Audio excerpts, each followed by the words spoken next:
ওয়ামা খলাকতুল জিন্না ওয়াল ইনসা ইল্লা লিয়াবুদুন। আল্লাহ বলছেন, হে দুনিয়ার মানুষ এবং জিন, তোমাদেরকে আমি এমনি এমনি বানাই নাই, আমি তোমাদেরকে বানিয়েছি, আমার একটা উদ্দেশ্য আছে। সেই উদ্দেশ্য হচ্ছে আমি তোমাদেরকে বানিয়েছি আমার ইবাদত করার জন্য। কার ইবাদত? বলেন না, কার ইবাদত? আল্লাহ বলছেন, আমি তোমাদেরকে বানিয়েছি, একটা কারণ আছে, সেই কারণ হচ্ছে তোমরা আমার ইবাদত করবে। ইবাদত করতে হবে কার? আমরা আল্লাহকে ভালোবাসি, আল্লাহ আমাদেরকে ভালোবাসেন। আল্লাহ কোন বান্দাকে ভালোবাসেন? আমি ভূমিকা ছাড়াই আপনাদের মূল আলোচনার দিকে চলে যাব। এই কথাটা বলে এরপরে চলে যাব আলোচনার মধ্যে ইনশাআল্লাহ। আল্লাহ কোন বান্দাকে ভালোবাসেন এটা বোঝার লক্ষণ আছে না নাই? কথা বলেন, আছে না নাই?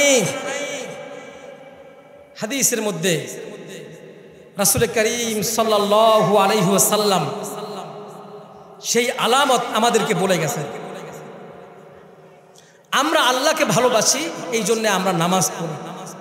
আল্লাহকে ভালোবাসি, এই জন্য আমরা এখানে তাফসীর মাহফিল শুনতে এসেছি, ঠিক না? আল্লাহ যে ভালোবাসেন এর আলামত কি?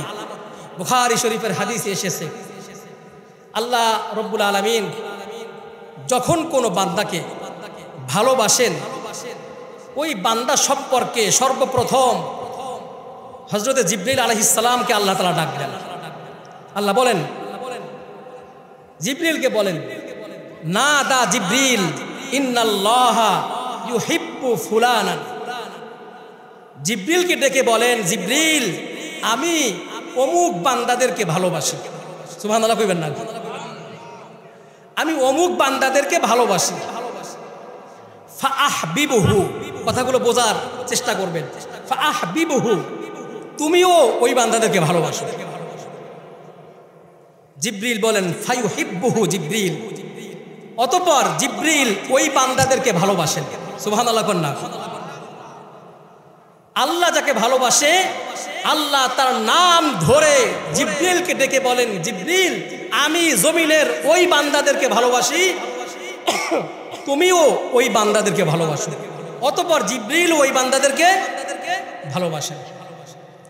এবার জিবরিল আলাইহিস সালাম আসমানের সমস্ত ফেরেশতাদেরকে ডাক দেন।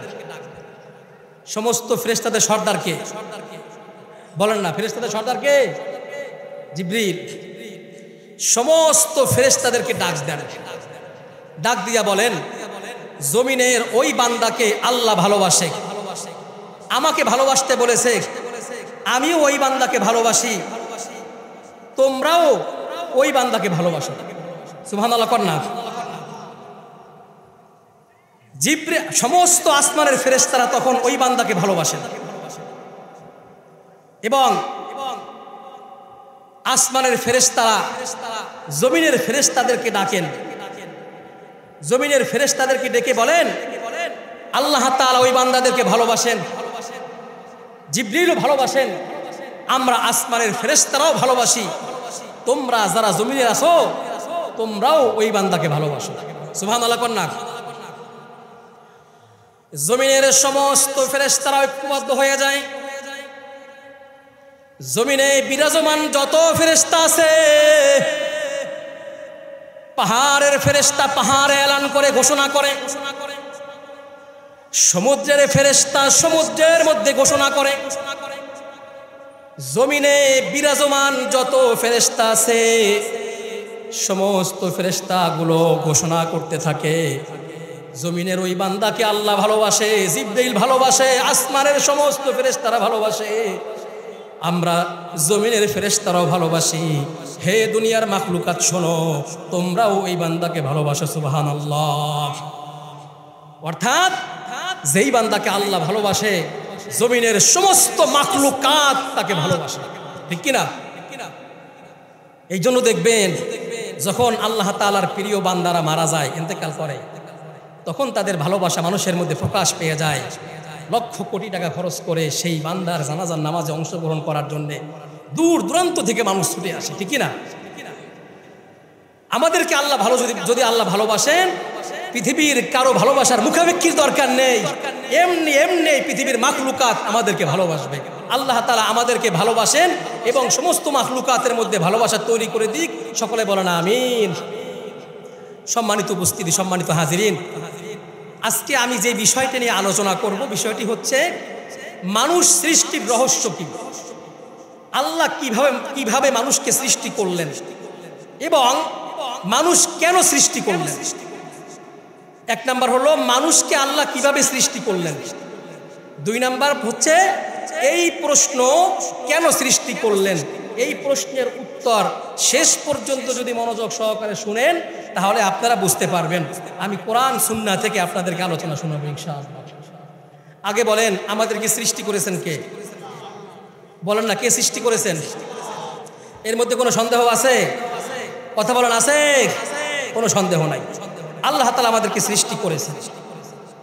কিভাবে সৃষ্টি করেছেন? আল্লাহ তাআলা বলছেন, ইয়া আইয়ুহান নাসু ইন্না খলাকনাকুম মিন যাকারিন ওয়া উনসা। আমি সহজে বলছি আপনাদেরকে। আল্লাহ বলেন, আমি মানুষকে সৃষ্টি করেছি একজন পুরুষ একজন নারী থেকে। পুরুষ কয়জন? কথা বলতে হবে, কয়জন? নারী কয়জন? একজন। দেখেন আপনার পারিবারিক বিষয়গুলো চলে আসবে এর মধ্যে। আল্লাহ বলছেন, আমি মানুষকে সৃষ্টি করেছি একজন পুরুষ একজন নারী থেকে। ওয়াজআলনাকুম শুউবান ওয়া ক্বাবাইলা লিতাআরাফু। আল্লাহ বলছে, আমি মানুষদেরকে ভাগ ভাগ করে দিয়েছি। কেউ বাংলাদেশি, কেউ ভারতী, কেউ পাকিস্তানি, কেউ আরবি, কেউ আমেরিকান, এরকম গোত্রে গোত্রে দেশে দেশে ভাগ ভাগ করে দিয়েছি। কেন দিয়েছি? লিতাআরাফু, যাতে করে মানুষ পরিচয় দিতে পারে। আমরা যে বাংলাদেশি, এটা আমাদের পরিচয় না? কথা বলেন, পরিচয় কিনা? এই যে বাংলাদেশি করছেন কে? কথা হয় না, কে করছে? আল্লাহ করেছেন। ভালো করে বুঝবেন, আমরা যে বাংলাদেশি এই পরিচয় কোনো ব্যক্তি আমাদেরকে দেয় নাই, একমাত্র আল্লাহ দিয়েছে। কে দিয়েছে? আল্লাহ দিয়েছে। আমাদেরকে ব্যক্তির দিকে টেনে নেওয়া হচ্ছে। আমাদেরকে বোঝাতে চায় বাংলাদেশ আমি তৈরি করেছি, তোমরা আমার তৈরিকৃত বাংলাদেশের পরিচয় দিচ্ছ। অথচ আল্লাহ বলছেন বাংলাদেশ লিতাআরাফু, তোমাদেরকে গোত্রে গোত্রে ভাগ করেছি যাতে করে তোমরা পরিচয় দিতে পারো। এই পরিচয় দিয়েছেন কে? আল্লাহ। এরপর আল্লাহ বলছেন, ইন্না আকরামাকুম ইনদাল্লাহি আতকাকুম, তোমাদের মধ্যে ওই ব্যক্তি সম্মানিত যে আমাকে বেশি ভয় করে। কে বলছে? আল্লাহ বলছেন, ইন্নাল্লাহা আলিমুন খবীর, নিশ্চয়ই আল্লাহ তাআলা সমস্ত খবর জানেন। সব খবর জানেন কে? এই হচ্ছে আয়াতের সার, মোটামুটি অর্থ। আমি কি আপনাদেরকে অর্থটা বুঝাইতে পারছি? আমার আলোচনা আপনারা শুনলে চলবে না, বুঝতে হবে। আমি আপনাদেরকে প্রশ্ন করব, প্রশ্ন উত্তর দিতে হবে। যদি উত্তর দেন বুঝতে পারবো আপনি আলোচনা বুঝছেন। আল্লাহ তাআলা এই আয়াতের মধ্যে এক নম্বরে বলছেন, আমি মানুষকে সৃষ্টি করেছি। নাকি বানর থেকে সৃষ্টি হয়েছে? মানুষ কি বানর থেকে আসছে? মানুষ সৃষ্টি করেছেন কে? আল্লাহ। কিভাবে সৃষ্টি করেছেন? একজন পুরুষ একজন নারী থেকে। একজন পুরুষ একজন নারী থেকে। পুরুষের নাম কি? পারেন না আপনারা? বলেন না সবাই চিৎকার দিয়ে, পুরুষের নাম কি? হযরত আদম আলাইহিস সালাম। নারীর নাম কি? হযরত হাওয়া আলাইহিস সালাম। বিষয়টা স্পষ্ট হয়ে গেল না? আবার প্রশ্ন করছে, আমাদের সৃষ্টি করেছেন কে? কয়জনের মাধ্যমে? পুরুষের নাম কি? আদম আলাইহিস সালাম। নারীর নাম কি? হাওয়া আলাইহিস সালাম। এই দুইজনকে আল্লাহ তাআলা সৃষ্টি করেছেন। কে সৃষ্টি করেছেন? আল্লাহ। দুইজনকে আল্লাহ তাআলা সৃষ্টি করেছেন রহস্যজনকভাবে। আমি আপনাদেরকে একটু ব্যাখ্যা করলে আপনারা বুঝতে পারবেন কিভাবে সৃষ্টি করেছেন। আল্লাহ রাব্বুল আলামিন সর্বপ্রথম হযরত আদম আলাইহিস সালামকে বানিয়েছেন। কাকে বানিয়েছেন? আদম। এই মানুষ সৃষ্টির আগে আল্লাহ তাআলা ফেরেশতাদের সাথে পরামর্শ করেছেন। একটু লম্বা হচ্ছে আলোচনাটা, একটু গুছাই নিচ্ছি আপনাদেরকে বোঝানোর জন্য। ফেরেশতাদের সাথে পরামর্শ করেছেন, সেই কথাটা আল্লাহ তাআলা কোরআন কারীমের মধ্যে সূরা বাকারার 30 নম্বর আয়াতে আমাদেরকে বলছেন। আল্লাহ কি বলছেন দেখেন, আল্লাহ বলছেন,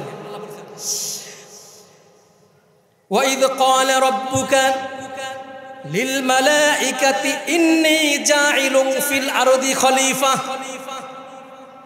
আল্লাহ রাব্বুল আলামিন ফেরেশতাদেরকে নিয়ে পরামর্শ করেছেন। ও আমার ফেরেশতারা শোনো, ইন্নী জাইলুন ফিল আরদি খলিফা, আমি দুনিয়াতে প্রতিনিধি পাঠাতে চাই, আমার খলিফা নিযুক্ত করতে চাই। আতাজালু ফিহা মান ইউফসিদু ফিহা ওয়া ইয়াসফিকুদ দিমা, ফেরেশতারা আল্লাহকে বলল, আল্লাহ মানুষ সৃষ্টির দরকার নাই, কারণ মানুষ দুনিয়াতে গিয়ে ফিতনা ফাসাদ করবে, মারামারি করবে, রক্ত প্রবাহিত করবে। বলছে কারা? বলো না কারা বলছে? আবার বলছে ওয়া নাহনু নুসাব্বিহু বিহামদিকা ওয়া নুকদ্দিসু লাকা, ফেরেশতারা বললেন আল্লাহ মানুষ সৃষ্টি করবেন কেন? আমরা তো আপনার তাসবিহ পড়তেছি, আপনার প্রশংসা করতেছি, আপনার পবিত্রতা বর্ণনা করতেছি, মানুষ সৃষ্টির দরকার নাই। আল্লাহ বললেন ইন্নী আ'লামু মা লা তা'লামুন, আমি আল্লাহ যা জানি তোমরা জানো না। ফেরেশতারা মানুষকে বানাতে নিষেধ করলেন, কিন্তু আল্লাহ রব্বুল আলামিন নিষেধ উপেক্ষা করে মানুষকে সৃষ্টি করলেন। হযরত আদমকে বানাইলেন, প্রথমে আদম আলাইহিস সালামকে বানিয়ে রাখলেন জান্নাতের মধ্যে। আদম আলাইহিস সালাম একাকিত্ব অনুভব করলেন, আল্লাহকে বললেন আল্লাহ আমার তো জান্নাতের মধ্যে একা একা ভালো লাগে না, আমি আমার সঙ্গী হিসাবে একজনকে চাই। আল্লাহ বললেন তোমার পাশে শত শত হাজার হাজার ফেরেশতা আছে, তোমার কিসের এত কষ্ট? আদম বললেন এরা আমার স্বজাতি না, কারণ আপনি ফেরেশতাদেরকে বানিয়েছেন নূরের দ্বারা। কিসের দ্বারা? নূরের দ্বারা। ইয়াতাশাক্কালু বিইশকালিন মুখতালিফাতিন লা ইয়াকুলু ওয়ালা ইয়াশরাবু ওয়ালা ইয়াবুলু, আল্লাহ আপনি তাদেরকে বানিয়েছেন নূরের দ্বারা। ওয়া জিসমুন নূরানিয়ুন, নূরের দ্বারা বানিয়েছেন। আমাকে বানিয়েছেন মাটির দ্বারা। কিসের দ্বারা? তাদের সাথে আমার সাথে একত্রিত হচ্ছে না, মিলছে না। আল্লাহ রাব্বুল আলামিন তাকে বুঝতে পারলেন, আদম আলাইহিস সালামকে ঘুম পাড়ায়া দিলেন। এই জন্য বুখারীর হাদিসে এসেছে আদম আলাইহিস সালামকে ঘুম পাড়ায়া দিলেন। আদম আলাইহিস সালামের বাম পাজরের বাঁকা হাড্ডির মগজ থেকে হাওয়া আলাইহিস সালামকে বের করলেন। সুবহানাল্লাহ কোন না?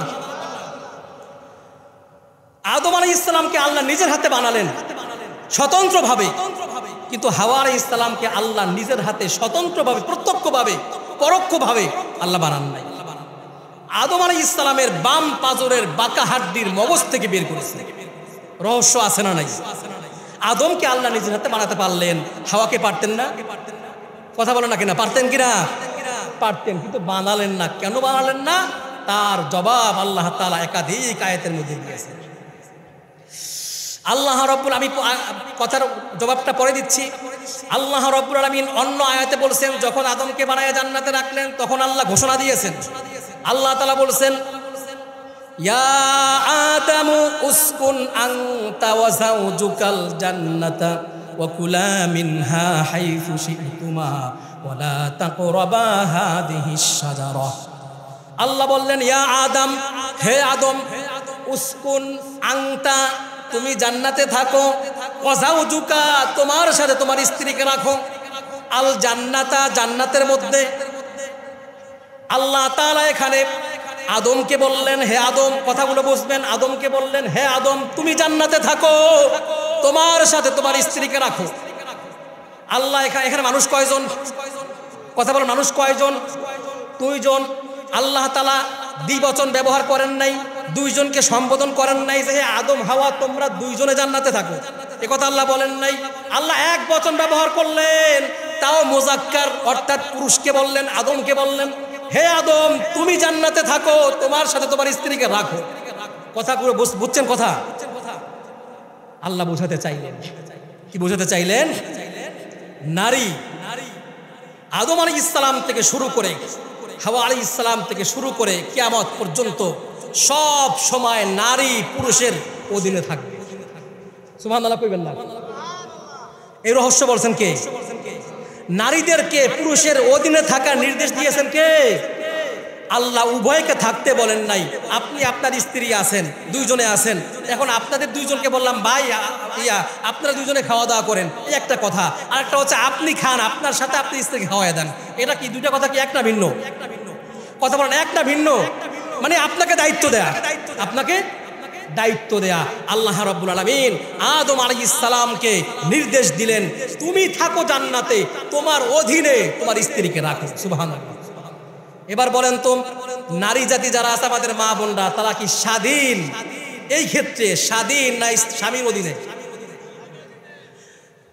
তাফসীরে কিতাবে এসেছে পৃথিবীতে যতক্ষণ পর্যন্ত নারী পুরুষের অধীনে থাকবে ততদিন পর্যন্ত নারী সম্মান মর্যাদা নিয়ে বাঁচতে পারবে। যেদিন থেকে নারী পুরুষের অধীনে ছেড়ে নিজে একা একা ঘুরতে যাবে, একা একা স্বয়ং সম্পূর্ণ মনে করবে, সেদিন থেকে নারী তার সতীত্ব হারিয়ে নষ্ট ভ্রষ্ট হয়ে যাবে। ঠিক কিনা? আল্লাহ তাআলা বলছেন, আমার কথা না এটা, আল্লাহ বলছেন। এরপরে আল্লাহ তাআলা বলছেন ওয়াকুলা মিনহা হাইতু শিতুমা ওয়ালা তাকরাবা হাযিহিশ শাজারা। এটা ভিন্ন আলোচনা, সেই দিকে আমি যাচ্ছি না। আল্লাহ তাআলা বলছেন যে হে আদম, তুমি থাকো জান্নাতে, তোমার সাথে তোমার স্ত্রীকে রাখো। তাহলে নারী থাকবে পুরুষের অধীনে। তার অধীনে? পুরুষের অধীনে। এক নাম্বার জবাব। দুই নাম্বার, আল্লাহ তাআলা আদমকে নিজের হাতে বানালেন। হাওয়া আলাইহিস সালামকে আদমের বাম পাজরের বাঁকা হাড্ডির মগজ থেকে বের করলেন। কেন? আল্লাহ বুঝাই দিয়েছেন। এখানেও আল্লাহ তাআলা বুঝিয়েছেন পুরুষের অধীনে থাকবে নারী, সব থাকবে নারী। আল্লাহ তাআলা বোঝার তৌফিক দান করুন, বলুন আমিন। তাহলে আমাদেরকে আল্লাহ তাআলা সৃষ্টি করেছেন একজন পুরুষ একজন নারী থেকে। পুরুষ কয়জন বলেন না? পুরুষ কয়জন? নাম কি? আদম। আর মহিলার নাম হাওয়া, নারীর নাম হাওয়া। এটা মনে রাখবেন, খেয়াল করবেন ভালো করে। এবার আমি আপনাদেরকে বলবো কিভাবে, কত সূক্ষ্মভাবে, কত সুন্দর করে আপনাকে আমাকে বানিয়েছে।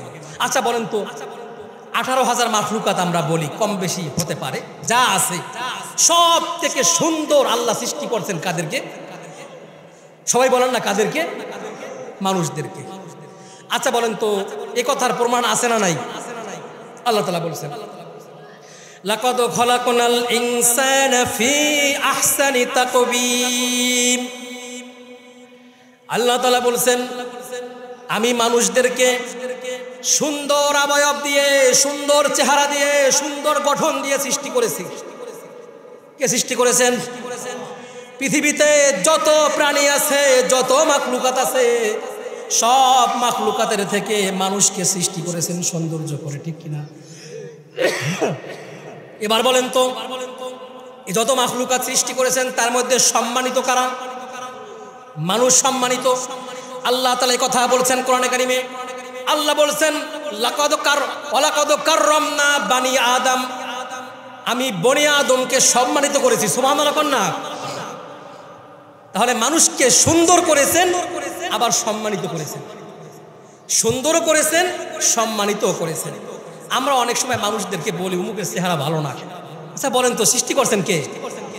এই কথা বলা ঠিক না, কারণ সৃষ্টি তো করেছেন আল্লাহ। এই বাচ্চারা একটু কথা বলতেছে, ওদেরকে একটু তোমরা বসো না, তুমি বাইরে চলে যাও। খেয়াল করেন, মনোযোগ সহকারে একটু শোনেন। আমি শেষের দিকে ফিনিশিং দিয়ে দিব, শেষ পর্যন্ত বুঝতে হবে। এবার বলেন তো, সম্মানিত করেছেন কাদেরকে? মানুষদেরকে। কাদেরকে? মানুষদেরকে। সুন্দর করেছেন কাদেরকে? মানুষদেরকে। এবার দেখেন আল্লাহ তাআলা সব সৃষ্টি করেছেন কুন ফায়াকুন দিয়া। কি দিয়া? ইন্নামা আমরুহু ইযা আরাদা শাইআন আইয়াকুলা লাহু কুন ফায়াকুন। আল্লাহ বলেন আমি যখন কোনো জিনিসকে বানাতে চেষ্টা করি, বানাতে ইচ্ছা করি, আমি শুধু বলি হও, সাথে সাথে হয়ে যায়, সাথে সাথে হয়ে যায়। আল্লাহ তাআলা এই কুন ফায়াকুন দিয়ে সব বানাইছেন। কিন্তু মানুষদেরকে বানানোর বেলায়, আল্লাহ তাআলা সৃষ্টি করার বেলায় আল্লাহ তাআলা কত চমৎকার পন্থা এবং কত সৌন্দর্য অবলম্বন করে, কত রহস্যজনকভাবে আল্লাহ মানুষদেরকে সৃষ্টি করেছেন। এই কথাগুলো আল্লাহ তাআলা কোরআন কারীমের সূরা মুমিনুনের মধ্যে আলোচনা করেছেন। আমি আপনাদেরকে শোনাই, আপনারা বুঝতে পারেন মানুষ কিভাবে আল্লাহ বানিয়েছেন। আল্লাহ তাআলা বলছেন ওয়ালাকাদ খলাকনাল ইনসানা মিন সুলালাতিন মিন তিন। আল্লাহ বলছেন আমি মানুষদেরকে বানিয়েছি মাটির সার নির্যাস থেকে। আল্লাহ বলছেন আমি মানুষদেরকে বানিয়েছি মাটির সার নির্যাস থেকে। সুম্মা জাআলনাহু নুতফাতান ফি করারিম মাকিন। অন্ধকার প্রাচুর্যের মধ্যে আমি আল্লাহ মানুষদেরকে সংরক্ষণ করেছি। কয়টা কথা বলছেন? আরে বলেন না কয়টা? এক নম্বরে আমি আল্লাহ মানুষদেরকে বানিয়েছি মাটির নির্যাস থেকে, মাটির নির্যাস থেকে, কথাগুলো বুঝবেন। দুই নম্বরে আমি আল্লাহ মানুষদেরকে বানিয়েছি অন্ধকার প্রকোষ্ঠের মধ্যে। কোথায় বানিয়েছেন? অন্ধকার প্রকোষ্ঠের মধ্যে। কিভাবে বানিয়েছেন তাও আল্লাহ তাআলা বলছেন, সুম্মা খলাকনান নুতফাতা আলাকাতান ফাখলাকনাল আলাকাতা মুদগাতান ফাখলাকনাল মুদগাতা ইযামান ফাকাসাউনাল ইযামা লাহমা। আল্লাহ তাআলা বলেন, আমি প্রথমে তোমাকে তোমার বাবার ঔরসে রেখেছি, সেই বাবার ঔরস থেকে তোমার মায়ের গর্ভে আমি তোমাকে দিয়েছি। মায়ের গর্ভে সর্বপ্রথম তুমি বীর্য আকারে ছিলা 40 দিন পর্যন্ত। কয়দিন পর্যন্ত? 40 দিন পর্যন্ত বীর্য আকারে ছিলা। নুতফাতা আলাকা ফাখলাকনাল আলাকাতা মুদগা। 40 দিন পরে সেই বীর্যটা রক্তে রূপান্তরিত করেছি আমি আল্লাহ। এরপরে সুম্মা খলাকনাল মুদগাতা ইযামান, অতঃপর আমি সেই রক্তের মধ্যে হাড্ডি গজিয়েছি। ফাকাসাউনাল ইযামা লাহমা। আল্লাহ বলেন, আমি আল্লাহ সেই হাড্ডির মধ্যে 40 দিন পরে আবার গোশতের মসৃণ পোশাক দিয়েছি। অতঃপর আমি আল্লাহ সুন্দর চামড়া দিয়ে তোমার মতো একজন মানুষ আমি আল্লাহ সৃষ্টি করেছি। সুবহানাল্লাহ। বুঝেন কথা? বুঝেন? এমনি এমনি বানাইছে মানুষদেরকে, এমনি এমনি বানাইছে। বলেন, আল্লাহ এত সুন্দর করে আমাদেরকে যে বানালেন, প্রথমে বাবার ঔরস, সেখান থেকে মায়ের গর্ভে বীর্য আকারে 40 দিন, তারপরে আমার কথা না, কোরআনের কথা, এরপরে রক্ত আকারে 40 দিন, রক্তের পরে আবার হাড্ডি গজিয়েছেন, হাড্ডির পরে আবার মাংস গজিয়েছেন, সেই মাংসর পরে আবার আপনার আমার মতো সুন্দর চামড়া দিয়ে, অবয়ব দিয়ে, সুন্দর চামড়া দিয়ে সেই হাড্ডি মাংসকে প্যাকেট করে এত সুন্দর করে আপনাকে আমাকে আল্লাহ সৃষ্টি করলেন। সেই আল্লাহর শক্তি আছে না নাই? আমাকে আপনাকে এত সুন্দর করে যে বানালেন, এমনি এমনি বানাইছেন। আরো আশ্চর্য কথা কি শুনলে অবাক হয়ে যাবেন। আল্লাহ বলছেন, তোমাদেরকে আমি বানিয়েছি অন্ধকার প্রকোষ্ঠের মধ্যে। কোথার অন্ধকার? মায়ের পেটের মধ্যে যে অন্ধকার, সেই অন্ধকার সম্পর্কে তাফসীরের কিতাবের মধ্যে এসেছে, এই যে মায়ের পেট, এই পেটের মধ্যে 60টা স্তর আছে। কয়টা স্তর? 60টি স্তর আছে অন্ধকার। 1 নম্বরে এই যে পেটের চামড়া, এই চামড়ার মধ্যে বিজ্ঞানও বলছে কথা, এই যে পেটের চামড়া, এই চামড়ার মধ্যে 3টা স্তর। কয়টা? প্রথমে একটা লেয়ার আছে, কালো বা সাদা লেয়ার, একটু হেসরায় গেলে ভিতরে দেখবেন সাদা অংশ আছে, আছে না নাই? দ্বিতীয় লেয়ার সাদা, এরপরে চামড়া 3 নাম্বার। 4 নাম্বার এই যে পেট, মাতৃগর্ভের যে পেট, পেটের ভিতরে 4 নাম্বারে একটা পর্দা আছে। কি আছে? পর্দা আছে, যেটাকে আমরা বলি রেহেমের পর্দা। সেই পর্দার ভিতরে জেলির ব্যবস্থা, 5 নম্বরে জেলি রাখছেন। কেন? সন্তান যখন পেটে আসবে, মা হাঁটতে গিয়ে যদি পড়ে যায় তাহলে সন্তানটা মারা যাবে। যাতে করে সন্তান মারা না যায় এই জন্য জেলির ব্যবস্থা করেছেন, জেলি। এরপরে 6 নম্বরে ভিতরে আবার একটা সূক্ষ্ম পর্দা দিয়েছেন। 7 নম্বরে সেই পর্দার ভিতরে সূক্ষ্ম পর্দা দিয়ে 7টি প্রাচীরের মধ্যে আপনাকে আমাকে আল্লাহ সংরক্ষণ করেছেন। সুবহানাল্লাহ। কন্যা আল্লাহ তাআলা আপনাকে আমাকে এত অন্ধকারের মধ্যে যে বানাইলেন, কোনো জায়গায় করে ভুল করছেন? কথা বলেন, ভুল করছেন? আমাদের গার্মেন্টস আছে বিভিন্ন জায়গায়, ঢাকার শহরে বিভিন্ন জায়গায় গার্মেন্টস আছে। সেই গার্মেন্টসের মধ্যে অন্ধকার থাকে না আলো থাকে? গার্মেন্টস অন্ধকার থাকে। এই যে প্যান্ট শার্ট যারা বানায়, সেই গার্মেন্টসের মধ্যে অন্ধকার না আলো? আলো থাকে, প্রচুর আলোর ব্যবস্থা। এরপরে এয়ার কন্ডিশন, এসি আছে, হাজার হাজার শ্রমিক কাজ করে।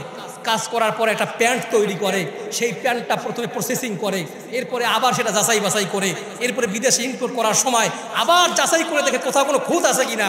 দেখা যায় 10টা প্যান্টের মধ্যে একটা প্যান্টে খুঁত পাওয়া যায়, আছে না নাই? কিন্তু আল্লাহ তাআলা এত বড় সৃষ্টিকারী, যিনি মানুষদেরকে বানালেন অন্ধকার প্রাচীরের মধ্যে, কিন্তু আল্লাহ তাআলা কোনো মানুষকে কোনো খুঁত দিয়া বানান নাই, বানাইছেন? বলেন তো, যে আল্লাহ আপনাকে আমাকে এত সুন্দর করে বানালেন, সেই আল্লাহর উদ্দেশ্য আছে না নাই? কথা বলেন না, আছে না নাই? আপনি আপনার সন্তানকে প্রথমে স্কুলে লেখাপড়া করান, প্রাথমিক বিদ্যালয়, এরপরে মাধ্যমিক বিদ্যালয়, এরপরে কলেজে, এরপরে ইউনিভার্সিটিতে গ্রাজুয়েশন কমপ্লিট করানোর পরে আপনি আপনার সন্তানকে বলেন, বাবা তোমাকে আমি এত কষ্ট করে লেখাপড়া করাইলাম, এমনি এমনি করাইনি, একটা উদ্দেশ্য আমার আছে, আছে না নাই? কি উদ্দেশ্য? তুমি সরকারি একটা চাকরি করবা, বৃদ্ধ বয়সে আমার যেন কষ্ট না হয়, এই জন্য মাথার ঘাম পায়ে ফেলা, সেই ইনকামের টাকা দিয়ে তোমাকে আমি লেখাপড়া করিয়েছি। উদ্দেশ্য আছে না নাই? আল্লাহ তাআলা বোঝাতে চাইলেন, হে দুনিয়ার মানুষ, তোমাদেরকে আমি এত সুন্দর করে, এত সূক্ষ্ম করে অন্য কোনো মাখলুকাতকে আমি এত সুন্দর করে বানাই নাই, এত সম্মানিত করে বানাই নাই, এত প্রাচুর্যের মধ্যেও তোমাকে বানিয়েছি, অন্য কোনো মাখলুকাতকে এরকম বানাই নাই। কেন বানিয়েছি? আমার উদ্দেশ্য আছে না নাই? আছে। আল্লাহ তাআলা বলছেন, আফা হাসিবতুম আন্নামা খলাকনাকুম আবাসা, তোমরা কি মনে করেছো এমনি এমনি তোমাদেরকে বানিয়েছি? বরং না, তোমাদেরকে আবার আমার কাছে ফিরে আসতে। তাহলে আল্লাহ আমাদেরকে সৃষ্টি করেছেন। সৃষ্টির রহস্য আমি আপনাদেরকে সংক্ষেপে বলছি, সময় কম, বিস্তারিত বলতে গেলে অনেক সময় লাগবে, হাদিস ছিল অনেকগুলো, বলতে পারবো না। আমি আপনাদেরকে শুধুমাত্র কোরআন থেকে কয়েকটা আয়াতের মাধ্যমে বলেছি। সৃষ্টির রহস্য কিছুটা হইলে কি বুঝতে পারছেন? কথা বুঝেন নাই? মানুষ যে আল্লাহ সৃষ্টি করেছেন, কিভাবে সৃষ্টি করলেন, সেই রহস্যটা কিছুটা হইলেও কি বুঝতে পারছেন? কথা বলেন না, পারছেন? এবার আমাদের দ্বিতীয় প্রশ্ন, আল্লাহ আমাদেরকে কেন বানাইলেন?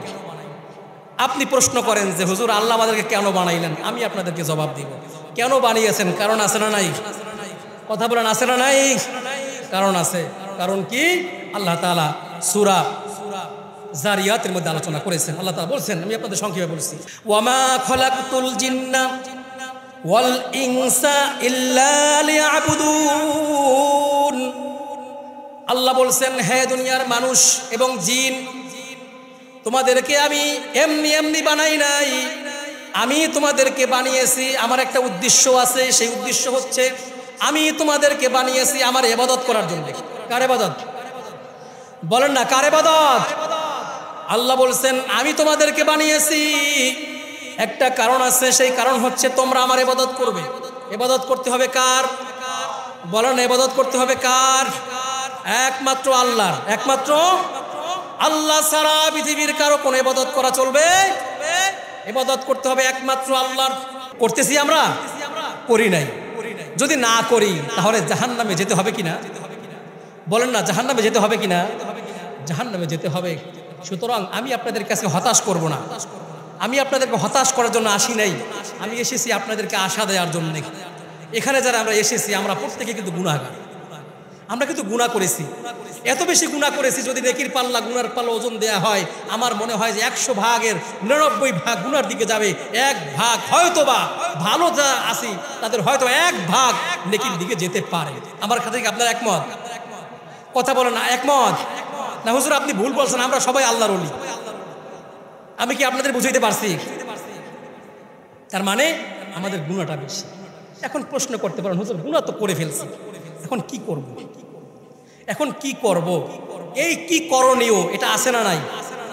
গুনাহ করে ফেলছি, আমরা যেভাবেই হোক করে ফেলছি, শয়তানের ধোকায় পড়ে বলেন, ইচ্ছাকৃত বলেন, করে ফেলছি। এখন এই গুনাহ থেকে পরিত্রাণের উপায় আছে না নাই? ভালো করে মনে রাখবেন, যত নবী দুনিয়াতে এসেছে সবাই নিষ্পাপ। সবাই কি? নিষ্পাপ। কিন্তু সাহাবী, তাবিঈন, তাবিঈন, আইম্মা ইকরাম, পীর মাশায়েখ, উলামা ইকরাম, ওলিয়া উলিয়াগণ, এরা কি নিষ্পাপ? নিষ্পাপ না। এরা হয়তো বা গুনাহ হয়ে গেছে মানুষ হিসাবে, কিন্তু সাহাবীদের ব্যাপারে আমাদের আকীদা হচ্ছে সাহাবা ইকরাম হয়তো বা গুনাহ হয়ে গেছে, কিন্তু কোনো সাহাবী গুনাহ নিয়ে মারা যায় নাই। আমরাও গুনাহ হয়ে গেছে কিন্তু গুনাহ নিয়ে মরতে চাই না। চাই কি? মরতে চাই না। সুতরাং কি করতে হবে? আমাদেরকে তাওবা করতে হবে। কি করতে হবে? বলো না, কি করতে হবে? তাওবা করতে হবে। এই তাওবার মাধ্যমে আপনার গুনাহগুলো ধুয়ে মুছে পরিষ্কার হয়ে যায়। কি পরিমাণ গুনাহ তাওবার মাধ্যমে মাফ হয়ে যায়, আমি আপনাদেরকে দুই একটা উদাহরণ দিয়ে শেষ করে দিব। ভালো করে খেয়াল করবেন। এই তওবা করার জন্য তাকওয়া লাগবে। যখন আপনার অন্তরের মধ্যে আল্লাহর ভয় থাকবে, তখন আপনাকে আপনার বিবেক বাধা দিবে। আপনার বিবেক বলবে হারাম কাজ করেছো, সুদ খেয়েছো, ঘুষ খেয়েছো, জিনা করেছো, ব্যভিচার করেছো, খবরদার আর করা যাবে না, তওবা করো। যদি আপনার তাকওয়া না থাকে, তওবা করতে আপনি পারবেন না। সাহাবায়ে কেরামের মধ্য থেকে একজন মহিলা সাহাবী, ভালো করে খেয়াল করে শুনবেন, গভীর মনোযোগ দিয়ে, একজন মহিলা সাহাবী রাসূলের কাছে এসেছেন। এসে রাসূলকে বলছেন, ইয়া রাসূলুল্লাহ ইন্নী জানাইতু, ওগো আল্লাহর নবী আমি জিনা করেছি। কি করেছে? কঠিন পাপ, অনেক বড় পাপ জিনা করা। এটা কি পাপ কি সহজ না কম? কম না বেশি? বেশি। উদাহরণটা বেশি দিয়ে দিচ্ছি, সহজ তাহলে কমটা বুঝতে পারবেন। একজন মহিলা সাহাবী এসে বলছে, ইন্নী জানাইতু, হে আল্লাহর নবী, আমি জেনা করেছি, আপনি আমাকে পবিত্র করেন। আল্লাহর নবী বললেন, রাসূলুল্লাহ সাল্লাল্লাহু আলাইহি ওয়াসাল্লাম বসা ছিলেন একদিকে তাকিয়ে, হঠাৎ করে রাসূল তার মুখটাকে অন্যদিকে ঘুরিয়ে নিলেন, ডাক দিয়ে বললেন, আমার সাহাবী কখনো জেনা করতে পারে না। ওই মহিলা সাহাবী ওইখান থেকে উঠে গিয়ে রাসূলের সামনে আবার গিয়ে বসছে, গিয়ে বলতেছে, ইন্নী জানাইতু ইয়া রাসূলুল্লাহ, ওগো আল্লাহর নবী, আমি তো জিনা করে ফেলছি, আমাকে পবিত্র করেন। রাসূল আবার অন্যদিক ফিরে গেলেন, ওই মহিলা আবার রাসূলের সামনে গিয়ে বলেন, ইন্নী জানাইতু ইয়া রাসূলুল্লাহ, ওগো আল্লাহর নবী, আমি জিনা করেছি, আমাকে পবিত্র করে দেন, বিচার করে শাস্তি দিয়ে পবিত্র করে দেন। রাসূল আবার অন্যদিক ঘুরে গেলেন, ওই মহিলা আবার রাসূলের সামনে গিয়ে বলেন, ইন্নী জানাইতু ইয়া রাসূলুল্লাহ, ওগো আল্লাহর নবী, আমি জিনা করেছি, আমাকে পবিত্র করে দেন, বিচার করে শাস্তি দিয়ে দেন, যাতে করে আমি আল্লাহর সামনে কিয়ামতের ময়দানে মুখ দেখাতে পারি। চতুর্থবার রাসূল আবার সামনের দিকে ফিরে এলেন, ওই মহিলা আবার রাসূলের সামনে আসলেন, এসে বলছেন, ইয়া রাসূলুল্লাহ, ইন্নী জানাইতু, ওগো আল্লাহর নবী, আমি তো জিনা করে ফেলেছি, শয়তানের ধোঁকায় পড়ে করেছি, আপনি আমার কথা বুঝতেছেন না কেন? রাসূল ডাক দিয়া বললেন, ও মহিলা, তুমি কি জানো জিনার শাস্তি কি? মহিলা বললেন, হ রাসূল, আমি জানি। জিজ্ঞেস করলেন, জিনার শাস্তি কি বলো দেখি। মহিলা বলল, জিনার শাস্তি হচ্ছে পাথর নিক্ষেপ করে তাকে হত্যা করা। রাসূল বলেন, তুমি এই শাস্তি জানার পরেও বিচার জন্য এসেছো? মহিলা বললেন, হ্যাঁ রাসূল, আমি বিচারের জন্য এসেছি, কারণ আমি অপবিত্র হয়ে গেছি, আমি কিয়ামতের ময়দানে যখন দাঁড়াবো, আল্লাহর সামনে দাঁড়াতে হবে, এই ভয়, আল্লাহর ভয় আমাকে এখানে নিয়ে এসেছে, আমি ওই শাস্তি পাওয়ার জন্য এসেছি। ও আল্লাহর নবী, আপনি আমাকে পবিত্র করে দেন। রাসূল তখন বিশ্বাস করতেছেন না। রাসূল সাল্লাল্লাহু আলাইহি ওয়াসাল্লাম এই মহিলার বাড়ির লোকদেরকে ডাকালেন, আশপাশের লোকদেরকে ডাকালেন, ডাক দিয়ে বললেন, ও মানুষ, তোমরা কি জানো এই মহিলা সম্পর্কে? এই মহিলা কি পাগল না সুস্থ? কারণ বিচার, মৃত্যুদণ্ড জানার পরেও সুস্থ স্বাভাবিক কোনো মানুষ তো বিচার চাইতে পারে না। রাসূলের সন্দেহ হলো, তাদেরকে ডাকাইলেন, তারা বললেন সুস্থ আছে। ওই মহিলা বললেন, ইয়া রাসূলুল্লাহ, আমি যে জিনা করেছি এর প্রমাণ আছে, আমার গর্ভে জিনার সন্তান চলে এসেছে। নাউযুবিল্লাহ, জিনার সন্তান চলে এসেছে। রাসূল বললেন, তাহলে একটা কাজ করো, আপাতত বাড়িতে চলে যাও, এই সন্তান যখন তোমার পেটের থেকে দুনিয়ায় ভূমিষ্ঠ হবে, এরপরে আসবে, তোমার বিচার করা হবে। কারণ তুমি জিনা করেছো, অন্যায় করেছো, গুনাহ করেছো, তোমার গর্ভের সন্তান কোনো গুনাহ করে নাই, তার উপরে তো বিচার করা যায় না। ওই মহিলা বাড়ি চলে গেল, টেনশন আর চিন্তায় চিন্তিত হয়ে আছেন, না জানি কখন মৃত্যু চলে আসে। যদি বিচার হওয়ার আগে মৃত্যু চলে আসে, তাহলে কিয়ামতের ময়দানে আল্লাহর সামনে কেমনে মুখ দেখাবো। যখন সন্তান ভূমিষ্ঠ হইল, ভূমিষ্ঠ হওয়ার সঙ্গে সঙ্গে কাল বিলম্ব না করে এই সন্তানকে কোলে নিয়ে রাসূলের কাছে আসছেন। এসে রাসূলকে ডাক দিয়ে বলছেন, ইয়া রাসূলুল্লাহ, এই যে দেখেন আমার সন্তান ভূমিষ্ঠ হয়েছে, এবার আপনি আমাকে বিচার করে, আমাকে পবিত্র করে আল্লাহর সামনে দাঁড়ানোর মতো ব্যবস্থা করে দেন। আল্লাহর নবী ডাক দিয়া বললেন, ও মহিলা শোনো, তোমার স্তনের মধ্যে আল্লাহ তাআলা এই সন্তানের খাবার রেখেছেন, তোমার বুকের দুধে এই সন্তান বাঁচবে। যতদিন পর্যন্ত এই সন্তান নিজের হাতে খেতে না পারবে, ততদিন পর্যন্ত তোমাকে বিচার করা হবে না, যাও বাড়ি চলে যাও। এই সন্তান যখন একা একা খেতে পারবে, তখন এই তুমি আসবে, তোমাকে বিচার করা হবে। মহিলা আরো বেশি টেনশনে পড়ে গেল, যদি এর আগে মৃত্যু চলে আসে, হায়াত কবে শেষ হয়ে যাবে আমরা কেউ জানি না, যদি এর আগে মৃত্যু চলে আসে তাহলে কিভাবে আল্লাহর সামনে দাঁড়াবো। বাড়িতে গেছেন, কিভাবে তাড়াতাড়ি খাবার খাওয়ানো শেখানো যায় প্র্যাকটিস করাইতেছেন, ট্রেনিং দিচ্ছেন। অতি অল্প সময়ের মধ্যে তাকে এতটুকু শিখাইছেন, হাতে খাবার ধরা যায়। হাতে খাবার, মনোযোগ সহকারে শোনেন, হাতে খাবার ধরা যায়, এতটুকু পর্যন্ত শিখাইছেন, হাত দিয়ে ধরতে পারে। হঠাৎ করে তিনি যেই হাত দিয়ে ধরতে পারে সন্তান, এই বয়স যখন হইল 6 মাস 7 মাস, এই হাত দিয়ে ধরতে পারে, 8 মাস এরকম হবে, হাত দিয়ে ধরতে পারে। হাতের মধ্যে একটা রুটি দিছেন, রুটি দিয়া ওই ছোট বাচ্চা হাত দিয়ে ধরছে, আমি আপনাদেরকে গল্প বলছি না, আমি আপনাদের বিবেকের কাছে প্রশ্ন করতেছি, আমি আপনাদের বিবেক খুলতে চাচ্ছি। সেই বাচ্চার হাতের মধ্যে একটা রুটি দিছেন, রুটি দিয়া রসুলের কাছে আসছেন কোলে নিয়া, এসে বলছেন ইয়া রসুল আল্লাহ, আমার সন্তান হাতে রুটি নিয়ে আসছে। বুঝাইছেন রসুল আমার সন্তান হাত দিয়া খেতে পারে, আমার সন্তান হাত দিয়া খেতে পারে, এতটুকু বুঝাইছেন। বুঝাইয়া রসুলকে বুঝাইছেন ইয়া রসুল আল্লাহ, এই যে যদি খেতে না পারতো, হাত দিয়া ধরতে পারতো না, এবার আপনি আমাকে বিচার করে পবিত্র করেন, এমনভাবে পবিত্র করেন যাতে করে কিয়ামতের ময়দানে আমার শাস্তি পেতে না হয়। কিয়ামতের ময়দানে আল্লাহ যেন আমাকে মুক্তি দিয়ে দেয়, আমি যেন জান্নাতে যেতে পারি। আল্লাহ রসুল আপনি আমাকে বিচার করেন। রাসূল করিম সাল্লাল্লাহু আলাইহি ওয়াসাল্লাম বললেন, যেহেতু তুমি বিচার চাইতে এসেছো, আমার কিছু করার নেই, কোরআনের যেটা বিচার সেটা করতে হবে। একজন সাহাবীকে ডাক দিলেন, ডাক দিয়া বললেন, ও সাহাবী শোনো, এই ছোট বাচ্চাটা তোমাকে দিলাম, তুমি আর দায়িত্ব নিয়ে একে বড় করবা, লালন পালন করবা। কিছু সাহাবীদেরকে নির্দেশ দিলেন, ও আমার সাহাবীরা, এই মহিলা শয়তানের ধোকায় পড়ে গেছে, না করে ফেলছে, বিচার করতে হবে, সঙ্গে সার করতে হবে, পাথর নিক্ষেপ করে তাকে সঙ্গে সার করে বিচার করে পবিত্র করে দাও। সাহাবায়ে কেরামের একটা দল তাকে নিয়ে মরুভূমিতে চলে গেলেন। সাহাবীদের সেই দলের মধ্যে একজন বিখ্যাত সাহাবী ছিলেন, নাম হচ্ছে খালিদ বিন ওয়ালিদ। নাম কি? খালিদ বিন ওয়ালিদ ছিলেন। যখন মহিলাকে মরুভূমির মধ্যে নিয়ে গেলেন, সেখানে বুক পর্যন্ত ঘিরে দিলেন, বুক পর্যন্ত ঘিরে তাকে পাথর নিক্ষেপ করে করে তাকে বিচার করতেছে, তাকে শাস্তি দিতেছে। এমত অবস্থায় পাথরের আঘাতে আঘাতে শরীরের চামড়াগুলো ফেটে যাচ্ছে, গোশতগুলো ফেটে যাচ্ছে, হাড্ডিগুলো ভেঙে যাচ্ছে। হঠাৎ করে একটা ফোঁটা রক্ত এসে হযরত খালিদ বিন ওয়ালিদের গায়ের মধ্যে লেগেছে। খালিদ বিন ওয়ালিদ চিৎকার দিয়া বলছে, আফসোস, এমন একজন মহিলা যিনি জিনা করেছেন, জিনাকারিণী একজন মহিলার রক্ত আমার গায়ে লেগেছে, এই জন্য তিনি ভৎসনা, তিরস্কার, আফসোস করতেছেন। যখন বিচার শেষ হয়ে গেল, রাসূলুল্লাহ সাল্লাল্লাহু আলাইহি ওয়াসাল্লামের কাছে সবাই চলে গেলেন। সাহাবীরা ঘটনা বলার জন্য, কিভাবে তাকে বিচার করা হয়েছে বলার জন্য রাসূলের কাছে গেলেন। গিয়ে দেখেন রাসূল মসজিদে নববীর মধ্যে বসে বসে আল্লাহর কাছে হাত তুলে এরকম কাঁদতেছেন।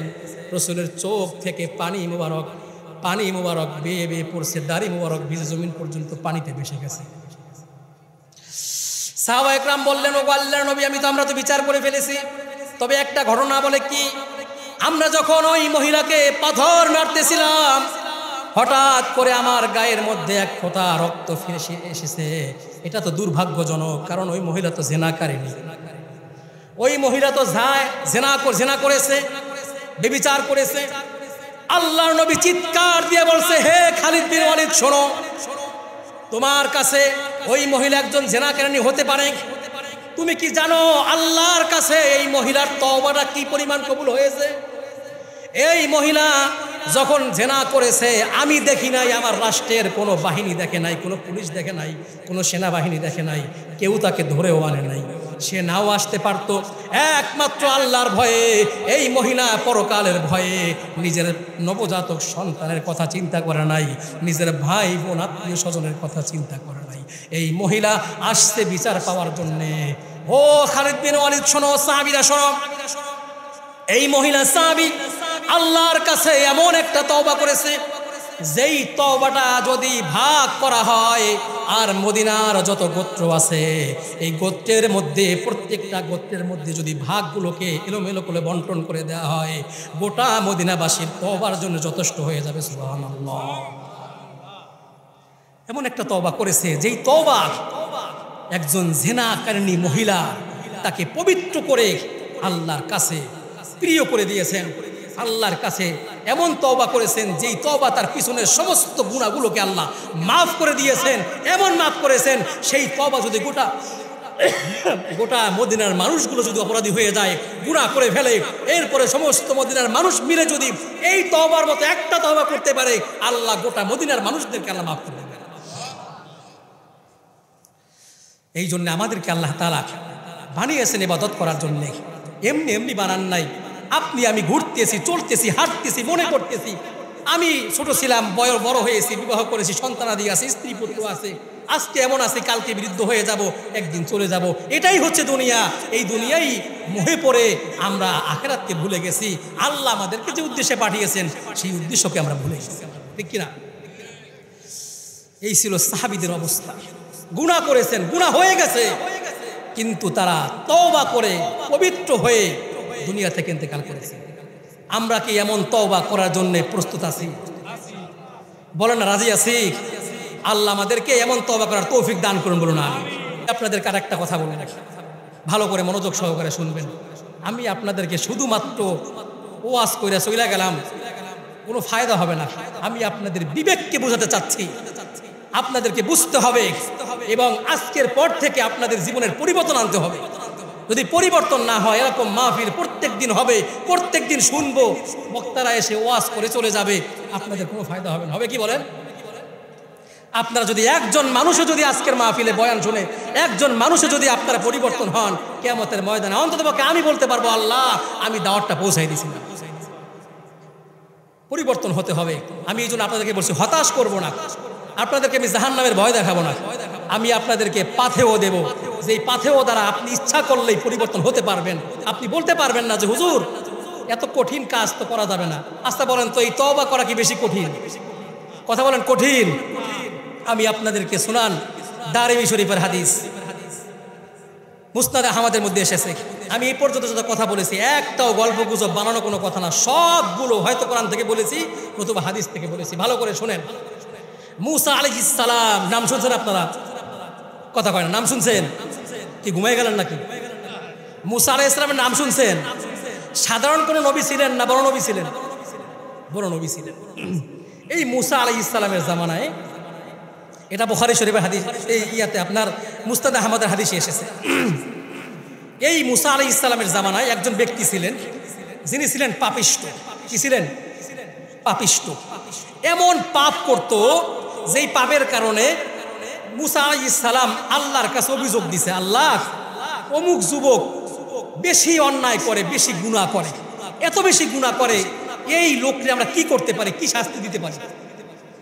আল্লাহ তাআলা বললেন, হে মুসা, এক কাজ করো, এই লোকটাকে হাত পা বেঁধে পাহাড়ের উপরে রেখে আসো, সমাজ থেকে বের করে দাও, যাতে করে এই লোকটা এই গুনাহগুলো করলে এর দ্বারা প্রতিক্রিয়া সৃষ্টি হয়ে মানুষ যেন গুনাহগার না হয়ে যায়, এই জন্য পাহাড় রেখে আসো। মুসা আলাইহিস সালাম অন্যান্য বনি ইসরাইলের লোকদেরকে নিয়ে এই পাপিষ্ঠ ব্যক্তিকে আল্লাহর নির্দেশে, এত বড় গুনাহ করেছে বদমাইশ, তাকে আল্লাহর নির্দেশে বনি ইসরাইল গোত্র থেকে বের করে পাহাড়ের উপর রেখে এসেছে। কিছুদিন পরে ওহী এসেছে, জিবরিলকে পাঠিয়েছেন হযরতে মুসার কাছে। জিবরিল এসে বলছে, হে মুসা, আল্লাহ তাআলা আমাকে পাঠিয়েছেন একটা সংবাদ নিয়া। বলে, কি সংবাদ? মুসা আলাইহিস সালামকে বললেন, একজন আল্লাহর ওলি মারা গেছে। কে মারা গেছে? ভালো করে শুনেন। একজন আল্লাহর ওলি মারা গেছে। আল্লাহ বলছেন, তুমি সেই ওলির কাছে যাইবা এবং আল্লাহর ওলিকে তুমি কাফন পেঁচাইবা এবং তুমি নিজের হাতে তাকে জানাজা নামাজ পড়বা এবং নিজের হাতে গোসল দিবা, নিজের হাতে তাকে কাফন পেঁচাইবা, নিজের হাতে তাকে দাফন করবা। এই দায়িত্ব আল্লাহ তোমাকে দিয়েছে, যেহেতু আল্লাহর ওলি। মুসা আলাইহিস সালাম জিবরিলকে বললেন, আমি একা একা কিভাবে জানাজা পড়ব? আমার তো লোক লাগবে। আল্লাহ বললেন, তুমি বনি ইসরাইলদেরকে সাথে করে নিয়ে যাও। বনি ইসরাইলদেরকে সাথে নিয়ে যেতে বলেছে। মুসা আলাইহিস সালাম বললেন, আল্লাহ, বনি ইসরাইলরা নগদ না দিলে বাকিতে কোনো কাজ করে না, এরা তেরা জাতি, ঘাউরা জাতি, এদেরকে পুরস্কার দেয়া লাগবে। আল্লাহ বললেন, ঘোষণা করে দাও, যেই ব্যক্তি আমার এই ওলির জানাজায় অংশগ্রহণ করবে, আমি আল্লাহ তাদের পিছনের সব গুনাহগুলোকে মাফ করে দিব। মুসা, ঘোষণা করে দাও বনি ইসরাইলের মধ্যে যেই ব্যক্তি আমার এই ওলির জানাজায় অংশগ্রহণ করবে, তার পেছনের সব গুনাহ মাফ। পুরস্কার দিছে কি দেয় নাই? পুরস্কার ঘোষণা করেছেন। মুসা আলাইহিস সালাতু ওয়াস সালাম বনি ইসরায়েলদের মধ্যে যখন ঘোষণা দিলেন, দেওয়ার সাথে সাথে গোটা বনি ইসরায়েল জাতি মুসা আলাইহিস সালামের সাথে মিছিল সহকারে সিরিয়াল দিয়ে রওনা করেছে সেই আল্লাহর ওলির জানাজায়। খেয়াল কইরেন, যেতে যেতে যেতে যেতে সেই পাহাড়ের উপরে উঠছে। কোথায় উঠছে? পাহাড়ের উপরে। ওঠার পরে যাইয়া দেখে ওই যে কয়দিন আগে যেই বদমাইশকে সমাচ্যুত করে অন্যায়ের কারণে গুনার কারণে আল্লাহর নির্দেশে পাহাড়ের উপরে রেখে আসছিলেন, সেই বদমাইশ মইরা পইরা আসছে। আল্লাহর ওলি মরছে না বদমাইশ মরছে? মুসা আলাইহিস সালাম যাওয়ার পরে এই অবস্থা দেখে কিং কর্তব্য বিমূঢ় হয়ে গেলেন। আল্লাহ কি বললেন আমি কি দেখি? আল্লাহ বললেন আল্লাহর ওলি মারা গেছে, আইসা দেখি বদমাইশ মইরা পইরা আছে। মুসা আলাইহিস সালামের সাথে বনি ইসরাইলের লোক যারা গেছে তারা দেখা তো মাথা গরম হয়ে গেছে। মুসা আলাইহিস সালাম বলতেছে, এ মুসা, আমাদের সাথে বারবার ঠাট্টা ফাজলামি করতেছো, এই নাকি আল্লাহর ওলি? এরে তো আমরা কয়েকদিন আগে হাত পা বাঁধা বেঁধে পাহাড়ের উপরে রেখে এসেছিলাম আল্লাহর নির্দেশে। এই বদমাইশ আবার ওলি হয় কেন? মুসা আলাইহিস সালাম তো কিং কর্তব্য বিমূঢ় হয়ে গেলেন, কি দেখলাম, কিছু বলতেছেন না। হঠাৎ করে আল্লাহকে জিজ্ঞেস করলেন, আল্লাহ আপনি বললেন ওলি মারা গেছে, অথচ আমি আইসা দেখতেছি বদমাইশ মইরা পইরা গেছে, ঘটনা কি? আল্লাহ বললেন, ভালো করে খেয়াল করো, আল্লাহ বললেন, শোনো, এই ব্যক্তি যখন মৃত্যুর সময় চলে আসছে, কোন সময়? মৃত্যুর সময়। এই লোকটার অন্তরের মধ্যে একটা কথা জেগেছে, যেই কথাটা কাউকে বলতে চাইছে। ফালাম্মা করুবাল মাউত, যখন মৃত্যু নিকটবর্তী চলে এসেছে তার আগ মুহূর্তে তিনি এই কথাটা বলার জন্য রাআ করিবা ওয়া বাঈদা, কাছে তাকাইছেন, দূরে তাকাইছেন, কাউকে পাওয়া যায় কিনা, কাউকে পাওয়া গেলে তার কাছে এই কথাগুলো বলবে। এরকম হয় না? মৃত্যুর সময় মনে কথা জাগে, হয় কিনা? সন্তানদেরকে বলে যায়, ভাই ব্রাদার বন্ধু বান্ধবদেরকে বলে যায়, যায় কিনা? ওই ব্যক্তিরও মনের মধ্যে কথা জাগছে, তো বদমাইশ। রাআ করিবা ওয়া বাঈদা, কাছে তাকাইছে, কেউ নাই, দূরে তাকাইছে, সেখানেও কেউ নাই। ইয়ামিনা ওয়া শিমালা, ডানে তাকাইছে, সেখানেও কেউ নাই, বামে তাকাইছে, সেখানেও কেউ নাই, চারদিকে কাউকে তিনি পান নাই। ফালাম্মা রাআল উফুক, অতঃপর তিনি উপর দিকে তাকালেন। কোন দিকে? উপরের দিকে তাকাইলেন, ডাক দিয়া বললেন, ইয়া গফুরুর রহিম, হে ক্ষমা করনেওয়ালা। সুবহানাল্লাহ কইবেন না? ডাক দিছে কারে? আল্লাহকে ডাক দিছে, হে ক্ষমা করনেওয়ালা। আমার মনে একটা কথা জেগেছে, ভাবছি কাউকে বলে যাব, কাউকে তো পেলাম না। অতঃপর আপনার দিকে তাকালাম, উপরের দিকে তাকালাম। আমি জানি আপনি গফুরুর রহিম, আপনি ক্ষমা করতে ভালোবাসেন। আল্লাহ কি করতে ভালোবাসে? ক্ষমা করতে ভালোবাসেন।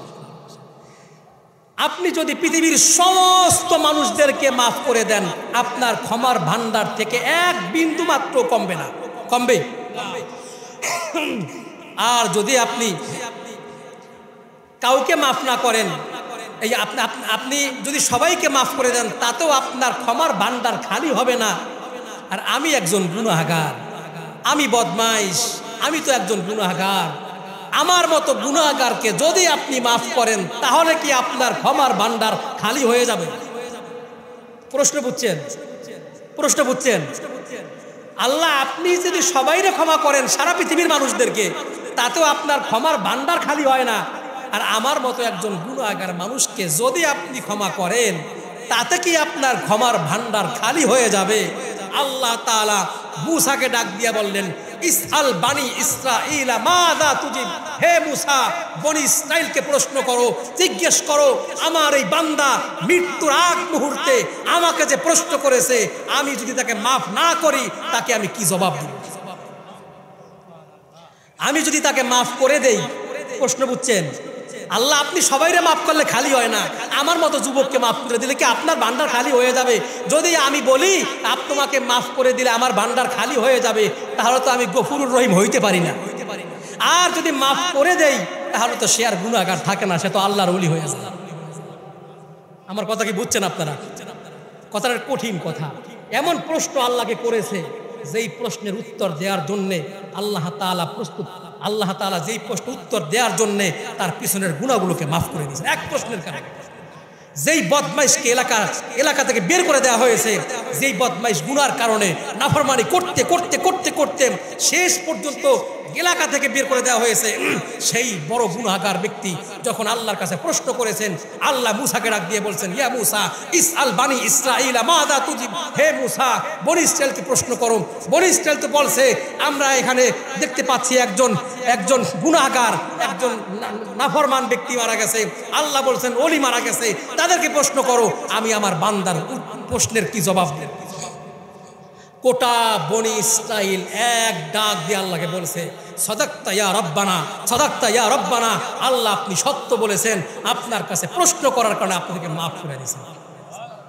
শুধু কি মাফ করছেন, এমনভাবে অলি বানাইছেন যেই অলির কাফন পেঁচাইছে কে?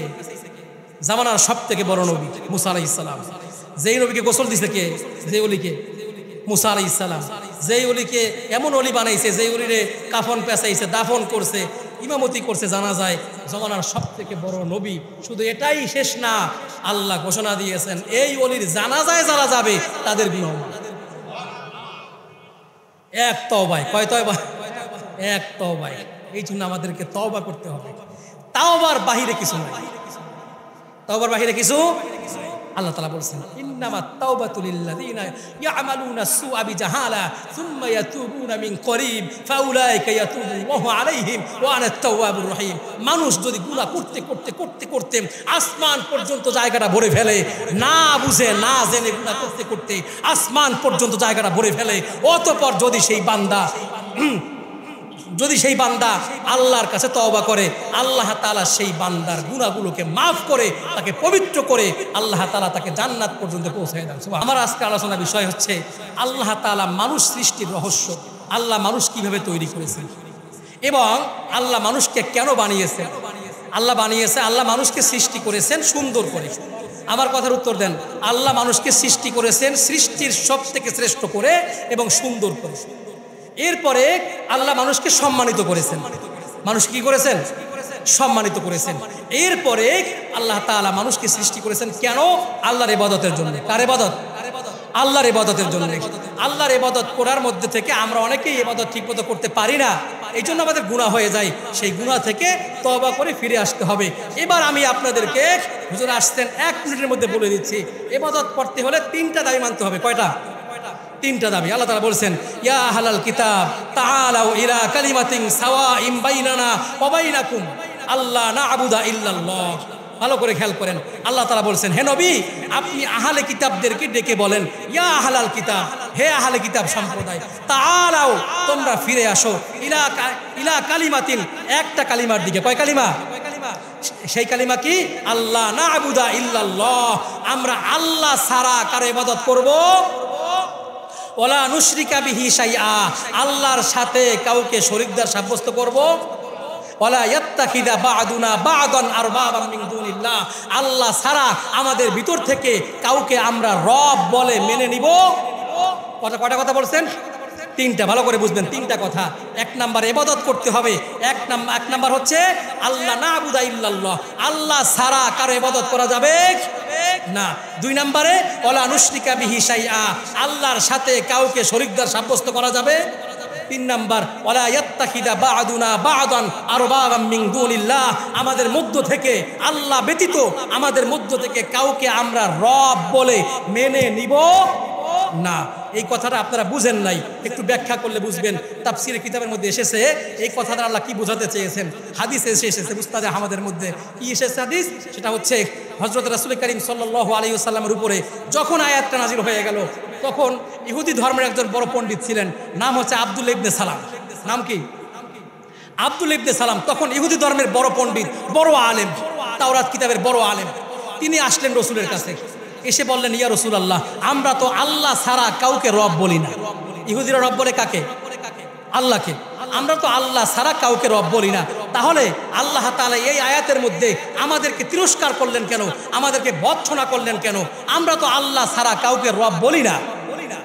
রাসূল করিম সাল্লাল্লাহু আলাইহি ওয়াসাল্লাম বললেন, শোনো আব্দুল্লাহ ইবনে সালাম, তোমাদের ইহুদি ধর্মের পণ্ডিত যারা, ইহুদি ধর্মের ধর্মযাজক যারা, তারা যে আল্লাহ তাআলা যে বিধানটাকে হালাল করেছে, তোমাদের ধর্মযাজকরা সেটাকে হারাম করেছে। তোমরা কি আল্লাহর হালালকে মানো নাকি তোমাদের ধর্মযাজকদের হারামকে মানো? আব্দুল ইবনে সালাম বললেন, ইয়া রাসূলুল্লাহ, আমরা তো, হে মুহাম্মদ, বলছেন যে আমরা তো আমাদের ধর্মযাজকদের হারামকে মানি। আবার প্রশ্ন করলেন, আল্লাহ যেটাকে হারাম করেছে তোমাদের ধর্মযাজকরা হালাল করেছে, এগেইনস্ট উল্টা করেছে, তোমরা কি আল্লাহর কি তো হারামকে মানো নাকি তোমাদের ধর্মযাজকদের হালালকে মানো? আব্দুল ইবনে সালাম বললেন, আমাদের ধর্মযাজকদের হালালকে মানো। রাসূল উদাহরণ দিয়া বললেন, উটের গোশত খাওয়া হালাল আল্লাহ করেছেন, কি করেছেন? কিন্তু ইহুদি ধর্মের ধর্মযাজকরা উটের গোশতকে হারাম করেছে, কি করেছে? হারাম করেছে। আব্দুল ইবনে সালামকে প্রশ্ন করলেন, হে আব্দুল ইবনে সালাম, তুমি বলো তোমাদের ধর্ম মতে এই যে উটের গোশত, এটা খাওয়া কি হালাল না হারাম? বলছে হারাম। রাসূল সাল্লাল্লাহু আলাইহি ওয়াসাল্লাম বলছেন, এটাই হচ্ছে তোমরা তোমাদের ধর্মযাজকদেরকে রব বলে মেনে নিয়েছো। কিভাবে?